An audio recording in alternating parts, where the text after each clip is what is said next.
امام علی مقام امام حسین رضی اللہ تعالی عنہ، آپ کی مبارک ذات میں یوں تو کئی ایک اوصاف ہماری نظروں کے سامنے آتے ہیں،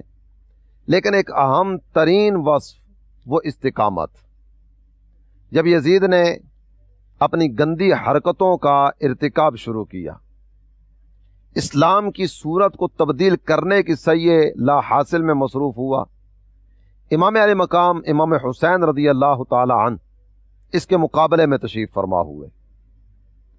آپ مدینہ طیبہ سے آپ کے سفر کو دیکھیں،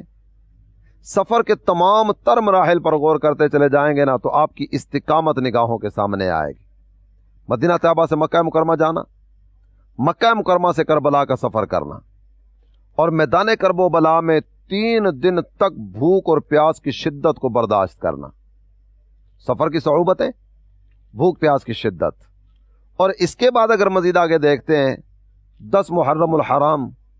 یہ ایک ایسا دن تھا کہ جب آپ کے رفقا ایک ایک کر کے اسلام پر قربان ہوتے چلے گئے، آپ کے قدموں پر اپنی جان کے نذرانے نچھاور کرتے چلے گئے، جانثار قربان ہو رہے ہیں، اہل بیت کے افراد قربان ہو رہے ہیں، شہزادہ علی اکبر جن کو تصویر رسول کہا جاتا تھا، جن کے بارے میں یہ جملے کہے جاتے تھے کہ جب سرکار دو عالم صلی اللہ تعالی علیہ وآلہ وسلم کی یاد ستاتی، ہم حضرت علی اکبر کو دیکھ لیا کرتے تھے، پیاس بجھ جایا کرتی تھی۔ حضرت علی اکبر کو قربان کیا، 6 ماہ کے ننھے حضرت علی اصغر ان کو قربان کیا۔ اس کے علاوہ دیگر حضرات کی قربانیوں کو اگر سامنے لائیں، ایک ایک کر کے سارے جانثار قربان ہوتے چلے جا رہے ہیں، لیکن امام علی مقام امام عرش مقام امام حسین رضی اللہ تعالی عنہ، آپ کے قدم ڈگمگاتے نہیں ہیں،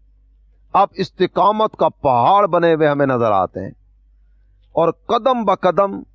آپ جرت کی ایک نئی داستان رقم کرتے ہوئے ہمیں نظر آتے ہیں۔ آپ کی استقامت کے انداز دیکھتے چلے جائیے،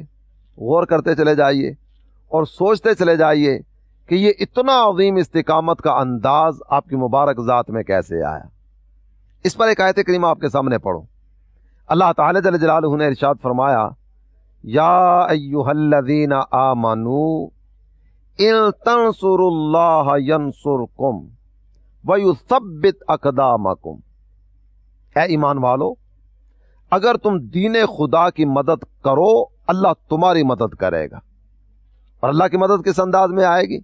ویثبت اقدامکم، تمہارا رب تمہیں ثابت قدمی عطا فرمائے گا، استقامت عطا کر دی جائے گی۔ امام علی مقام کی مبارک ذات میں استقامت ایک عظیم وصف کے طور پر ہمیں نظر آتا ہے۔ اللہ تعالی آپ کی اس قربانی کا صدقہ ہمیں اپنے دین کی خدمت کے لیے قبول فرمائے۔